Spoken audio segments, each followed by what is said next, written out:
never reward disrespect, there comes a moment in every man's life when silence speaks louder than action, when presence carries more weight than words. That moment is the beginning of real power, and yet most men miss it, not because they're weak, but because they've been taught to chase approval, not alignment. But here's the unspoken truth. The moment you tolerate disrespect, you tell the world you've forgotten your worth, and the world listens. So does she. You don't lose her because you stopped buying flowers. You lose her the day you stop honoring yourself, not in public, but in private. In the quiet moments when you smile through offense, when you swallow your voice to keep the peace, that's when the respect dies. Not with a scream, but with a sigh. Disrespect rarely announces itself. It arrives like dust in the air, invisible until it covers everything. A joke disguised as just teasing, a delayed reply meant to test, silence weaponized to punish, not to pause. And the more you excuse it, the more you teach her how far she can push. What most men never realize until the damage is done is that women don't test you to be cruel. They test you to feel safe. Because if you collapse under pressure, how can you carry her protection? Every test is a question. Not, can I get away with this? But are you strong enough to stay standing when I lean on you? And when the answer is no, something within her begins to retreat. Her tone shifts. Her eyes dull. Her body shows up, but her heart steps back. And eventually she leaves, long before she's physically gone.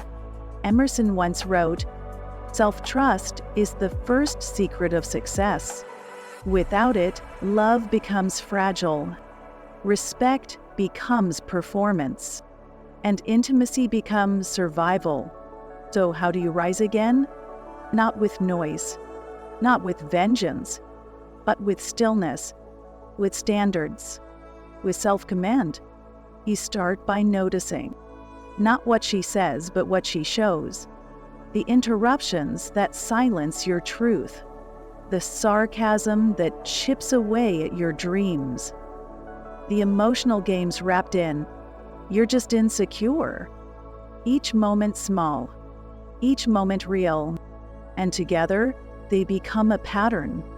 You don't yell, you don't plead, you simply draw a line, not to punish her, but to reclaim you. You say, "I love myself too much to stay where I'm unseen."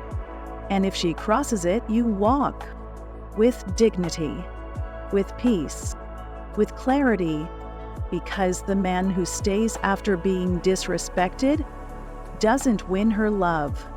He loses her admiration. And once that's gone, the rest follows. Understand this. You are not here to chase validation. You are here to become a force, to stand in quiet power so strong, it makes others adjust their tone in your presence. So build that version of you. Wake up before the world asks for your energy. Train your body until your doubt retreats. Read until your mind becomes sharper than excuses. Create something that doesn't beg for likes, but demands respect from the way it lives in silence. Take cold showers, not for trends, but to feel control over comfort. Clean your space like the future is already watching. Cut ties with those who celebrate your confusion. Be alone, not as punishment, but as preparation. Because when you stop tolerating disrespect from her, you stop tolerating mediocrity in yourself. You stop dancing for crumbs when you were made for the table. And from that fire, a different man is born. One who no longer seeks attention, but commands awareness. One whose silence echoes louder than apologies. one who doesn't argue for respect because it now follows him, and those who once tested him will feel that shift. They'll sense the door has closed quietly, permanently, and they'll realize they lost access to a version of you they never deserved. So don't wait for rock bottom. Don't wait to break in order to rebuild. Stand now, not loudly, not violently, but immovably, unapologetically. And if she asks why you're gone, let your absence answer. Let your silence remind her of everything she once ignored. As Marcus Aurelius wrote, the best revenge is to be unlike the one who wronged you. Let that be your legacy. Not anger, not ego, but elevation. And if this message stirred something in your soul, don't keep it to yourself. Somewhere out there is a man who needs to remember who he is, because the world forgot to tell him. Share it, and rise together.